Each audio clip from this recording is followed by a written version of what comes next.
యేసు ప్రభు గురించి ఒక్కొక్కరు ఒక్కొక్క విధంగా చెప్తా ఉన్నారు. కొంతమంది యేసు ప్రభువును చాలా మందిని ఇన్ఫ్లుయెన్స్ చేసిన ఒక హిస్టారికల్ ఫిగర్గా చూస్తున్నారు, ఒక గొప్ప హ్యూమానిటేరియన్గా చూస్తున్నారు, ఒక ప్రవక్త అంటున్నారు. సో యేసు ప్రభువు నిజంగా దేవుడు అని చెప్పడానికి రుజువులేంటి?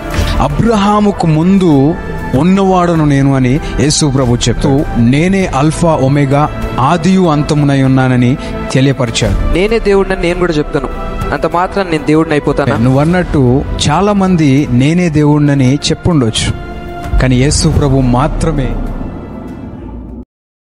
Praise the lord everyone. థంబ్నెయిల్లో మీరు చూసే ఉంటారు ఈ వీడియోలో ఏముండబోతుందో. దేవుని వాక్యంలో నుండి చాలా ప్రాముఖ్యమైన విషయాలు ఈరోజు మనతో పంచుకోవడానికి నాకు తెలిసిన దైవజనుల్లో one of the most knowledgeable man of God, మా అన్నయ్య, మా పాస్టర్ ఆషర్ క్లార్టన్ గారు మనతో ఉన్నారు. ప్రైజ్ ది లార్డ్ అన్నయ్య. Praise the lord. యేసుక్రీస్తు నామములో మీకు అందరికీ కూడా శుభములు తెలియజేస్తా ఉన్నాను. మీ నుండి ఈ విధంగా కొన్ని విషయాలు మేము తెలుసుకోవడానికి చాలా ఎక్సైటెడ్ గా ఉన్నాము. సో అన్నయ్య, యేసు ప్రభు గురించి ఒక్కొక్కరు ఒక్కొక్క విధంగా చెప్తా ఉన్నారు. కొంతమంది యేసు ప్రభువును చాలా మందిని ఇన్ఫ్లుయెన్స్ చేసిన ఒక హిస్టారికల్ ఫిగర్ గా చూస్తున్నారు, కొంతమంది యేసు ప్రభువును ఒక గొప్ప హ్యూమానిటేరియన్ గా చూస్తున్నారు, కొంతమంది యేసు ప్రభువును ఒక ప్రవక్త అంటున్నారు. మనం మాత్రం యేసు ప్రభువును దేవుడు అని ప్రకటిస్తున్నాము. సో యేసు ప్రభువు నిజంగా దేవుడు అని చెప్పడానికి రుజువులేంటి? చాలా మంచి ప్రశ్న. యేసు ప్రభువు దేవుడు అనడానికి రుజువు ఆయన పలికిన మాటలు.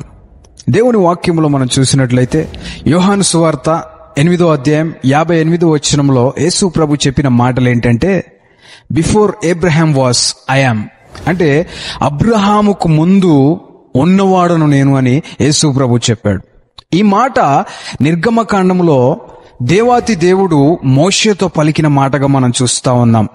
మోషే, నీవు ఎవరు అని నేను చెప్పాలి అన్నప్పుడు దేవుడు పలికిన మాట ఏంటంటే, నేను ఉన్నవాడను అనువాడనని చెప్పాడు. అదే మాట యేసు ప్రభు చెప్పడం ద్వారా యేసు ప్రభు నేను దేవుణ్ణి అని క్లెయిమ్ చేయడం మనం చూస్తా ఉన్నాం. యోహాను సువార్త 10వ అధ్యాయము 30వ వచనంలో I and my father are one అని యేసు ప్రభు చెప్పాడు. నేను నా తండ్రి ఏకమై ఉన్నామని యేసు ప్రభు తెలియపరచడం మనం చూస్తా ఉన్నాం. మత్తయి సువార్త 12వ అధ్యాయంలో యేసు ప్రభు విశ్రాంతి దినమునకు నేను ప్రభువునని చెప్పడం చూస్తా ఉన్నాం. విశ్రాంతి దినమునకు ప్రభు ఎవరు అంటే దేవాతి దేవుడు. ఇక్కడ యేసు ప్రభు విశ్రాంతి దినమునకు నేను ప్రభువును అని చెప్పడం ద్వారా నేను దేవుణ్ణి అని క్లెయిమ్ చేయడం మనం గమనిస్తా ఉన్నాం. సెకండ్ విషయం ఏంటి అంటే, యోహానుకు కలిగిన ప్రత్యక్షతలో యేసు ప్రభు మాట్లాడుతూ నేనే అల్ఫా ఒమేగా, ఆదియు అంతమునై ఉన్నానని తెలియపరిచాడు. దీన్ని బట్టి యేసు ప్రభు నేను దేవుణ్ణి అని క్లెయిమ్ చేయడం మళ్ళీ మనం చూస్తా ఉన్నాం. మూడవది, లూకా సువార్త 5వ అధ్యాయం 20వ వచనంలో యేసు ప్రభు ఒక వ్యక్తి యొక్క పాపములు క్షమించడం ద్వారా దేవుడు మాత్రమే చేయగలిగిన ఒక కార్యము చేసి ఆయనే దేవుడు అని రుజువు చేయడం మనం చూస్తా ఉన్నాం. నాలుగో విషయము, దేవుని పరిశుద్ధ గ్రంథములో అనేక చోట్ల యేసు ప్రభు దేవుడు అనే విషయము మనకు తెలియపరచబడతా ఉంది. ఉదాహరణకు మనం చూసినట్లయితే యోహాను సువార్త 1వ అధ్యాయం 1వ వచనంలో దేవుని వాక్యం ఇలాగ తెలియపరుస్తా ఉంది. ఆదియందు వాక్యం ఉండెను, వాక్యము దేవుని యొద్ద ఉండెను, వాక్యము దేవుడై ఉండెను. ఆ వాక్యము శరీరధారి అయి కృపాసత్య సంపూర్ణుడిగా ఈ లోకమునకు దిగి వచ్చాడని దేవుని వాక్యం తెలియపరుస్తా ఉంది. అదే విధముగా కలిగి ఉన్నది ఏది కూడా ఆయన లేకుండా కలుగలేదని చెప్పడం ద్వారా సృష్టి అంతటికీ ముందుగానే యేసు ప్రభు ఉన్నాడనే విషయము మనకు బయలుపరచబడతా ఉంది. ఈ విధముగా యేసు ప్రభు దేవుడు అనడానికి మనం ఆధారం చూస్తా ఉన్నాం. యోహాను సువార్త 20వ అధ్యాయం 28వ వచనములో తోమా యేసు ప్రభువును నా ప్రభువా నా దేవా అనడము మనం చూస్తా ఉన్నాం.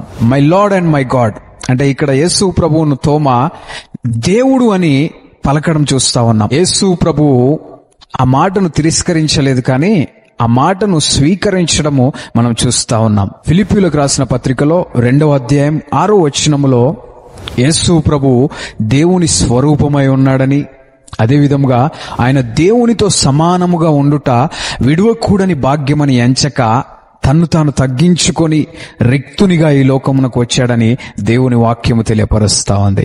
వావ్! యేసు ప్రభు ఆయన దేవుడని పలకడము, అదేవిధంగా ఆయన శిష్యులు కూడా ఆయన దేవుడని పిలవడము, ఎన్నో విషయాలు, అద్భుతమైన విషయాలు మీరు చెప్పి ఉన్నారు. అయితే ఆయన పలికిన మాటలు నిజమని రుజువేంటి? ఫర్ ఎగ్జాంపుల్, నేనే దేవుడిని నేను కూడా చెప్తాను, అంత మాత్రం నేను దేవుడిని అయిపోతానా? సో ఆయన చెప్పిన మాటలు నిజం అనడానికి రుజువేంటి? అవును, నిజమే. యేసు ప్రభు నేను దేవుణ్ణని చెప్తే మనం ఎందుకు నమ్మాలి? యేసు ప్రభు చేసిన కార్యములు ఆయన చెప్పిన మాటలకు రుజువుగా ఉన్నాయి.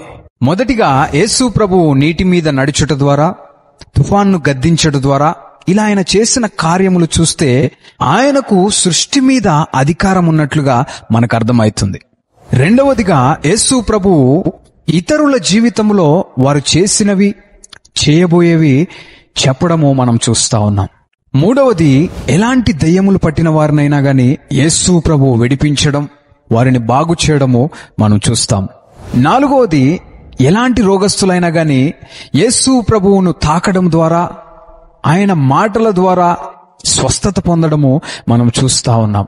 ఐదవది, మరణించిన వారిని సహితము ఆయన బ్రతికించడం కూడా మనం చూస్తా ఉన్నాం. ఆరవది, యేసు ప్రభు జీవితంలో మనకు ఎలాంటి పాపము కనిపించదు. ఆయన ఒక పరిశుద్ధమైన జీవితము జీవించాడు. నాయందు పాపముందని మీలో ఎవరు స్థాపించగలరని సవాలు చేసిన ఏకైక వ్యక్తి యేసు ప్రభు మాత్రమే. ఏడవది, చాలా అద్భుతమైన విషయం. యేసు ప్రభు చెప్పిన విధముగానే మానవాళి అంతటి కొరకు ఆయన కలువరి శిలువ మీద ప్రాణమును అర్పించి చెప్పిన విధముగా మరణించి 3వ దినమున తిరిగి లేచిన సజీవుడైన దేవుడు యేసు ప్రభు మాత్రమే. మరణాన్ని జయించడమే కాదు, ఆయన తిరిగి లేచిన తర్వాత 40 రోజుల వ్యవధిలో అనేక సార్లు ఆయన శిష్యులకు మరి అనేకులకు ఆయన కనిపిస్తూ వారితో సహవాసము చేయడము మనం చూస్తా ఉన్నాం. అదే విధముగా అందరూ చూస్తుండగా ఆయన పరలోకానికి ఆరోహణమై వెళ్లడము మనం చూస్తాం.